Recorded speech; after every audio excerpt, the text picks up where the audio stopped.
biologia, para a gente tentar entender nós, como humanos. Tá? Então vamos falar sério aqui. Esse testículo maior do chimpanzé permite uma produção maior de sêmen e uma contagem de esperma maior. Então o animal tem mais espermatozoide no sêmen. Não é só um volume de sêmen, mas é muito grande em quantidade de espermatozoide também. Por que isso acontece? Porque numa espécie de animal poligâmico que pratica bastante o ato sexual, ter bastante espermatozoide é vantajoso evolutivamente para perpetuar a espécie. Já que tem muitos fazendo aquilo, ele tem que ter uma chance maior de conseguir procriar. O gorila, comparativamente ao corpo dele, tem os testículos bem pequenininhos. Tá? Então o gorila muitas vezes, embora seja um animal poligâmico, como ele pratica pouco sexo, porque as fêmeas muitas vezes têm um filho e ficam anos sem fazer, então é um animal poligâmico, mas que o sexo é muito raro. Ser poligâmico não significa ser promíscuo, transar pra caralho. Gorila é um animal poligâmico, mas não transa tanto, tá? Então, como o sexo é relativamente raro, testículos pequenos dão conta. E eu não estou dizendo aqui, você é um cara aí, você vai medir seus testículos agora. Porra, olha, meus testículos são pequenos, acho que eu sou um cara que transa pouco. Não tem nada a ver, cara. Calma, tá? Eu tô falando aqui de evolução, de anos de evolução. O homem fica ali em questão de tamanho de testículo, ele fica entre o chimpanzé e entre o gorila, tá? Mas uma coisa que o animal, o homem tem, que é curioso, é um pênis maior. Agora você não vai rir, cara. Presta atenção. O homem tem um pênis relativamente maior quando comparado a outras espécies de animais, principalmente primatas, obviamente. E ninguém explica por quê, cara. A porra aí da ciência não conseguiu explicar ainda por que o homem tem algumas ideias, né? Uma das ideias é, o homem tem que ter um pênis maior porque muitas vezes isso é uma característica que aumenta a chance de realizar o ato sexual por questão de atratividade, né? Na ideia dos antropólogos e dos sociobiólogos. Não é eu que estou falando isso, tá, cara? Isso aqui são antropólogos e sociobiólogos que falam.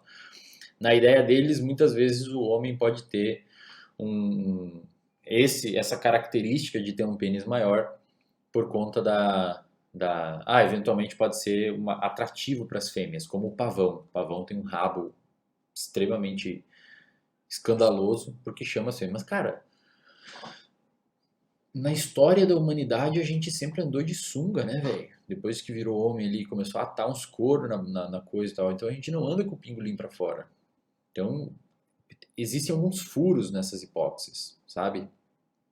Então tem outras, a gente tem que ter para injetar o sêmen. Tem algumas possibilidades, mas ninguém explica porque, em média, o pênis do homem é um pouco maior comparado a outros animais, tá?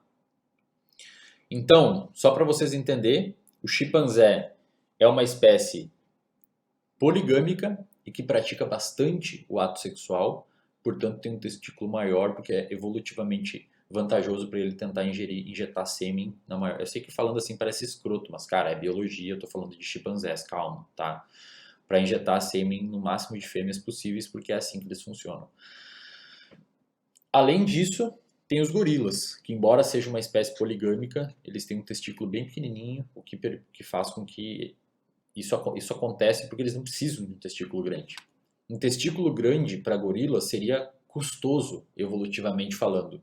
Talvez seria muito melhor o gorila ter um cérebro um pouquinho maior que consome aquelas calorias que o testículo iria. Nada na evolução fica pendente, sabe, pessoal? As coisas vão se perdendo. Por exemplo, nós somos primatas e não temos rabo, porque em algum momento o rabo parou de fazer sentido para nós. Então, um gorila não teria por que ele ter um puta de um testículo caro pra caralho, que custa energia, custa caloria, custa tecido, custa células. Células gastam energia, tem células no testículo, ia ter que estar produzindo energia. Se ele não usa aquilo, né, ele usa pouco, então um testículo pequeno dá conta.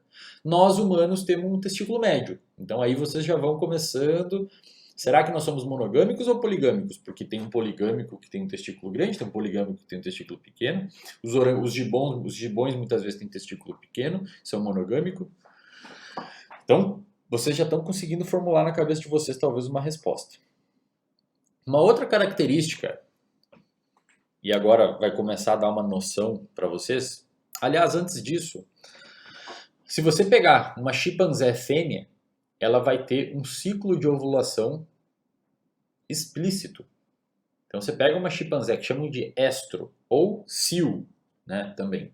Se você pega uma chimpanzé fêmea no cio, ela é extremamente visível que ela está no cio. Ela abre a perna, as genitálias incham, ficam rosadas. Então o chimpanzé macho sabe que ela está no cio e ela está receptiva para sexo. A mulher humana, muitas vezes, a gente não sabe, né? A mulher sabe, obviamente, que está ovulando, mas o homem não sabe. Então, imagina, é como se fosse uma chimpanzé que está ovulando e o chimpanzé não consegue ver que ela está ovulando, diferente do que acontece com os chimpanzés. E isso também tem algumas teorias por sociobiólogas que tentam explicar o porquê que a ovulação da mulher, a gente chama isso de ovulação oculta. Então a mulher muitas vezes ela pode passar desapercebida na empresa anos. Ninguém sabe qual é o momento da vida que a mulher ovulou do mês. Dentro de uma empresa, por exemplo. Ninguém consegue saber, ninguém consegue perceber. Ela usa roupa, ela muda o comportamento, fica ok, né? Talvez tenha exceções. E tem algumas explicações possíveis para isso. Parece que tem 6 hipóteses para isso. Depois eu vou passar a referência para vocês lerem com mais calma. Parece que as hipóteses que mais têm sentido são hipóteses no sentido de proteção para mulheres, tá? Então as mulheres têm uma ovulação oculta para se proteger, durante a história evoluiu. Eu não estou falando de agora, tá, pessoal? Imagina 100 mil anos atrás, todo mundo numa caverna. E aí tem, sei lá, 10 machos, 5 fêmeas, estão tudo numa pequena tribo de caçadores-coletores. É interessante que a mulher não tivesse uma ovulação explícita, porque poderia dar muita merda. Primeiro que os machos, por ter um córtex pré-frontal relativamente reduzido, talvez não iriam conseguir segurar a onda, e muitas vezes isso ia ser ruim para a mulher. Então a evolução provavelmente fez a mulher ter uma ovulação oculta. Eu sei que muitas vezes não é oculta totalmente, porque sangra, porque por vezes muda o humor, mas é muito mais oculta que uma chimpanzé, por exemplo. Então isso provavelmente a evolução fez para proteger as mulheres, vocês mulheres, de machos escrotos, embora muitas vezes não funcione na sociedade atual, infelizmente, tá? Mas olha que interessante, é umas explicações de sociobiólogos que são bem curiosas, bem interessantes. E faz sentido, né? Faz sentido. Bom, então imagina assim, nós temos primatas monogâmicos e poligâmicos chimpanzés e gorilas, monogâmicos gibão e sagui, por exemplo, né? Qual é a principal diferença? E agora a cabeça de vocês começa a complicar um pouco. Qual é a principal diferença entre chimpanzés, entre animais poligâmicos e monogâmicos? Uma espécie poligâmica, tá? Ou melhor, uma espécie monogâmica, é muito difícil você diferenciar o macho da fêmea. E agora vocês vão começar a ter uma resposta já para a pergunta se nós humanos somos poligâmicos ou não. Pega um gibão ou um sagui, eles são relativamente do mesmo tamanho, o macho e a fêmea, são muito, do ponto de vista de estatura, são relativamente parecidos. A taxa metabólica dos machos e das fêmeas são semelhantes, a expectativa de vida dos machos e das fêmeas são semelhantes. E o jeito deles mesmo são semelhantes. Pega uma espécie poligâmica, como chimpanzés e gorilas. Os machos têm caninos maiores, provavelmente porque caçavam mais, as fêmeas têm caninos menores. Os machos normalmente são mais pesados. Os machos normalmente têm uma taxa metabólica maior, porque eles usam mais calorias, precisam comer mais. E os machos normalmente têm menor expectativa de vida. Tá?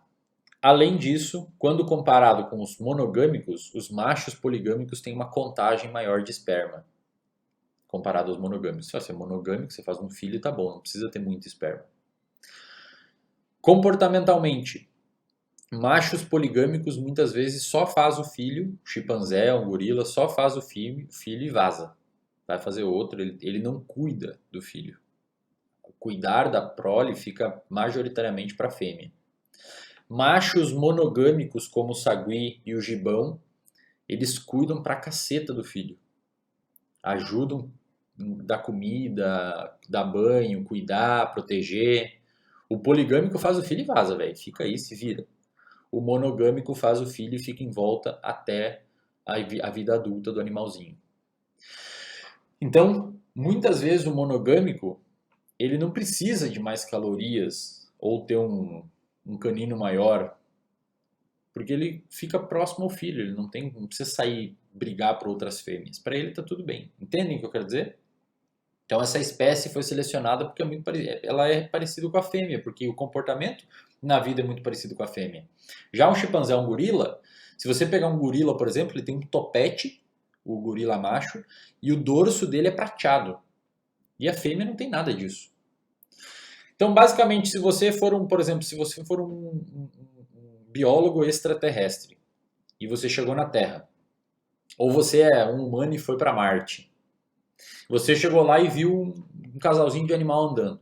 Se você demorar mais que 3, 4 minutos para tentar olhar qual que é o macho e qual que é a fêmea, é uma espécie monogâmica. Se você olhou assim e viu que tem uma orelha gigante, um rabão bonito e o outro não tem nada disso, é uma espécie poligâmica. Espécies onde o macho é muito diferente da fêmea, poligâmica. Espécies onde o macho é quase indistinguível da fêmea, monogâmica. E os humanos, bicho? Os homens são relativamente mais pesados que as mulheres. Nossos caninos são um pouquinho maiores que as mulheres. Nossa expectativa de vida é um pouquinho mais baixa. Nossa taxa metabólica basal é um pouquinho maior. No entanto, se chega um extraterrestre aqui na Terra e vê um homem e uma mulher no lado, muitas vezes não vai distinguir qual é qual. Por vezes a gente é muito parecido. Bota uma mulher de 1,70 m e um homem de 1,70 m, os dois com o cabelo raspado. E o cara olha assim, ele vai olhar, vai olhar, vai olhar. Para nós é fácil identificar, porque a gente vive em sociedade. Mas o cara talvez demore um pouquinho, ou talvez ele consiga pegar na hora. Pois esse cara tem pelo no rosto, a outra não tem, talvez seja uma espécie poligâmica, ou aquele ali é macho. Ou talvez o cara tá sem barba, é uma pessoa que tem pouca barba. Aí ele vai olhar e vai falar, pô, mas qual que é o macho e qual que é a fêmea? Então a resposta para a pergunta, se nós somos uma espécie monogâmica ou poligâmica, é que nós somos, na verdade, uma espécie confusa.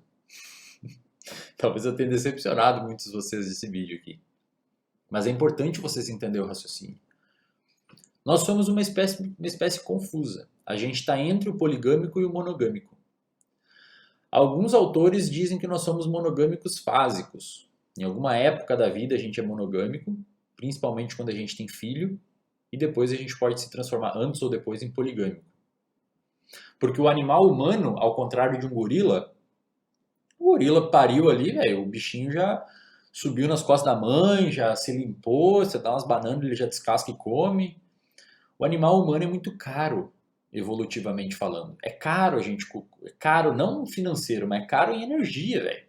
Você tem que cuidar da criança até pelo menos uns 10, 12 anos para a criança não fazer cagada contra a própria vida.